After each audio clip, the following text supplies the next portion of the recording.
What if I told you that the key to selling your book has almost nothing to do with the book itself? I know. As self-published authors, we spend so much time and so much energy and the grueling process of writing a book. And unfortunately, that's not even the beginning. The beginning starts here.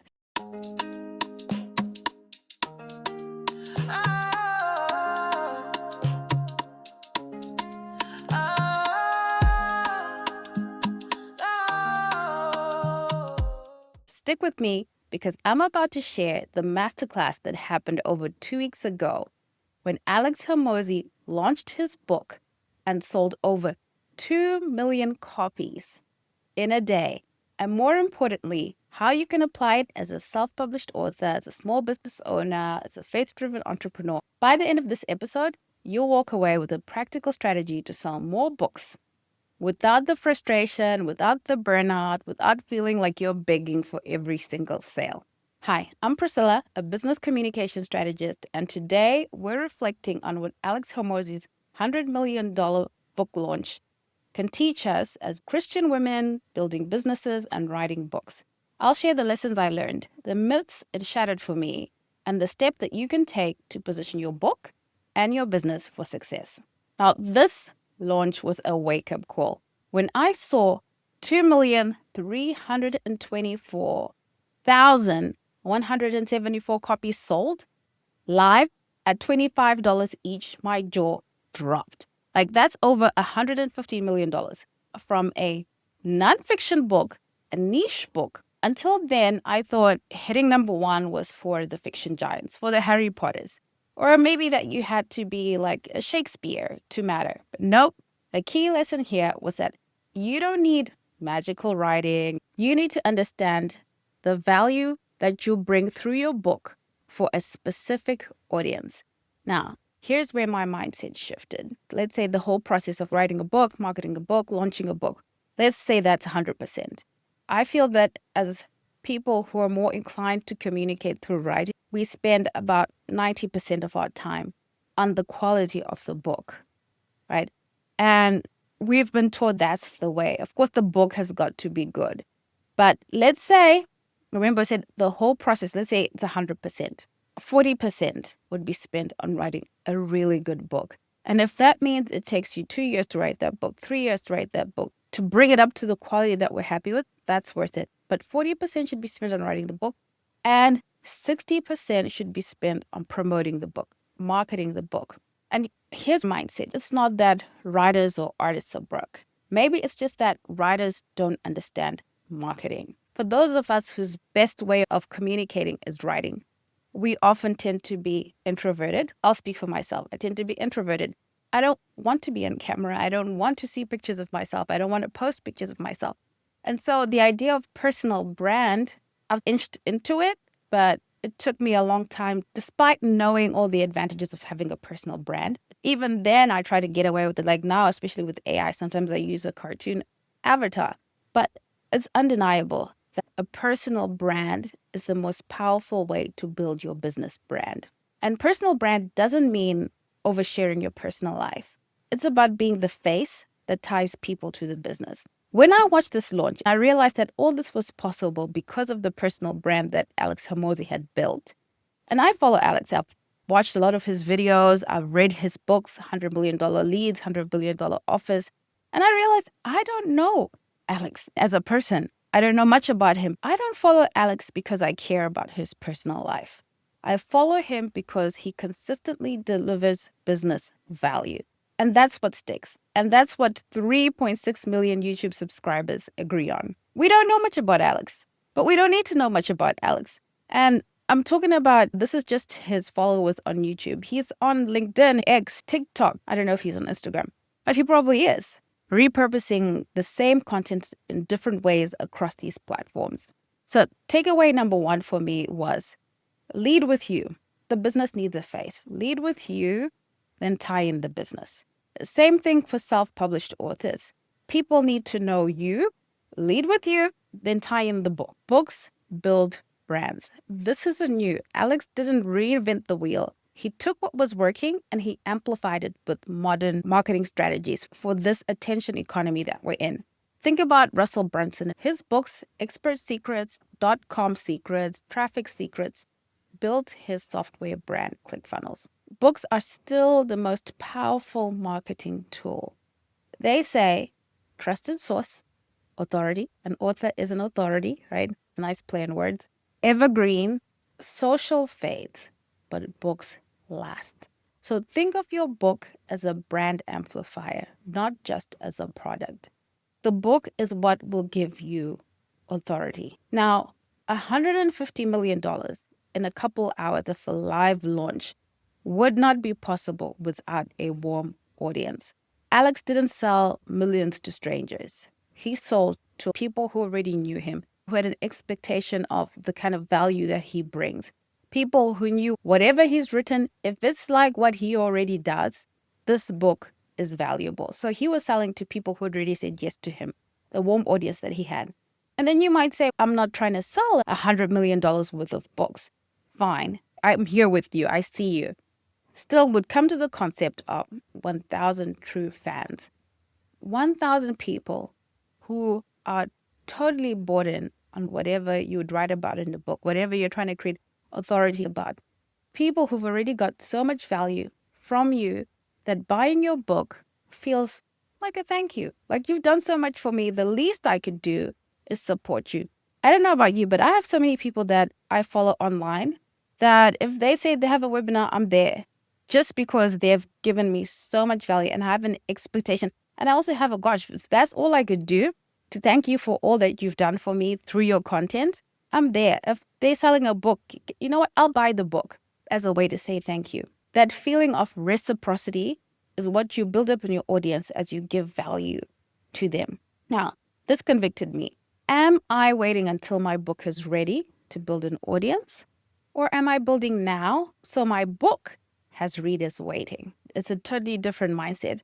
So build trust before you ask for the sale. And I know some people, my book is $9 or my book is $12. This is the attention economy that we're in.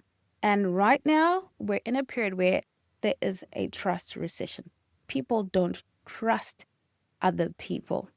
You need not only to be visible, which means they need to know who you are, they also need to trust you, to have an expectation of this is what you're about and this is the kind of value you bring consistently. So I made this mistake. I went and I felt like most writers do, really inspired. I had a book in me and I just felt, let me write the book. I didn't think about who I was going to sell the book to. I didn't even think about how I was going to sell the book. And of course, like most writers, the first reality that you hit after you finished writing your book is you actually need an audience to sell that book to. If you don't have any attention, if you don't have any trust, everything else is just an uphill climb. Most self-published authors give up. But if the message you have and the mission that you're on is important to you, then what Alex did is the play. And we should all know that marketing is the play of selling books. So start today. There are platforms that you can use to build an audience, whether it's YouTube or it's LinkedIn newsletters, which I talked about in my previous video, or it's a Substack, X, podcasting. Choose a platform that goes well with the way you communicate best.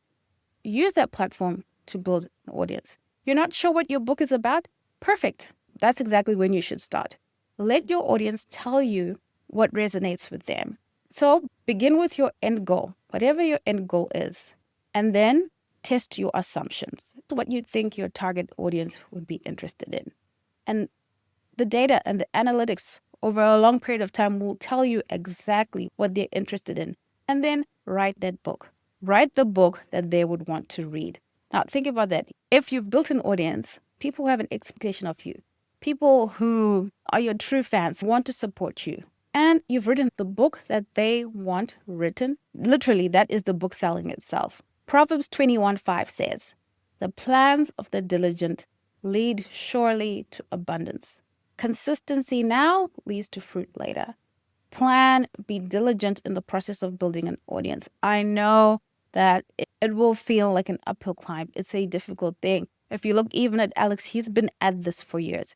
Before he blew up on YouTube, He also had a podcast. I think he was 300 episodes in. Think about how much time he's put into his content up to this point where he can have that kind of a launch. That's the kind of diligence and discipline that we've got to put to promoting the work that we do and building up an audience that will be ready and waiting to buy our book when it's ready. It used to be that when you wrote the book, people would learn about you from the book. If you think about the old names, Dan Sullivan, Jay Abraham, other people in the business space that we've grown to know because of their books, even Tony Robbins, they wrote the book and then we knew them because of their book. The big takeaway is don't wait for your book to build your audience.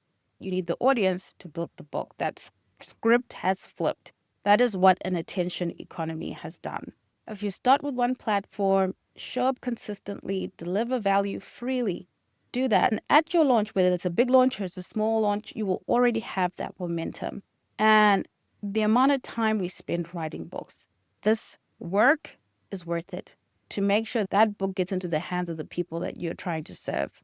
And how that has really amplified his business brand. I think of how much audience Alex has got on social media, as well as his wife, Layla. If he had created more and more content, it would have taken him ages to get the outcome that the book launch gave him. Literally, we now know acquisition.com and school.com, basically the same way we know legacy brands in that space of consultancy and business advice. That's what the book launch did for him.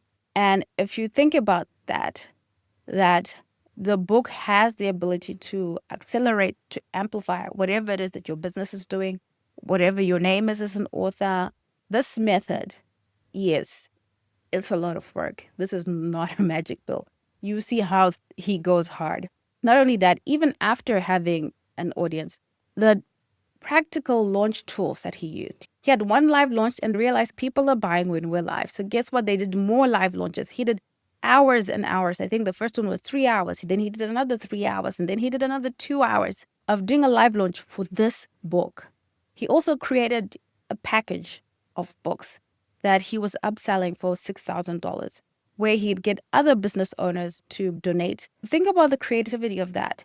He made use of email marketing, affiliates, use of paid ads. Typically, people, when they've written a book, they do a lot of podcast guesting. And the reason they do a lot of podcast guesting is because they haven't built up an audience. Maybe he will do podcast guesting, but that wasn't necessary because he had his audience across several platforms. He could reach out to them through email marketing. And all of these activities were done so strategically. I remember the first email was, I'm inviting you to my live launch. Register here to attend.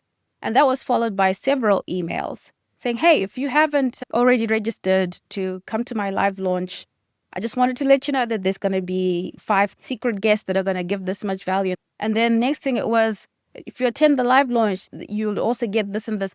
It was done so strategically. That saying, make it so good that the person feels stupid saying no, it literally was. You feel stupid saying no. So from attend my live launch, then I clicked to register for that.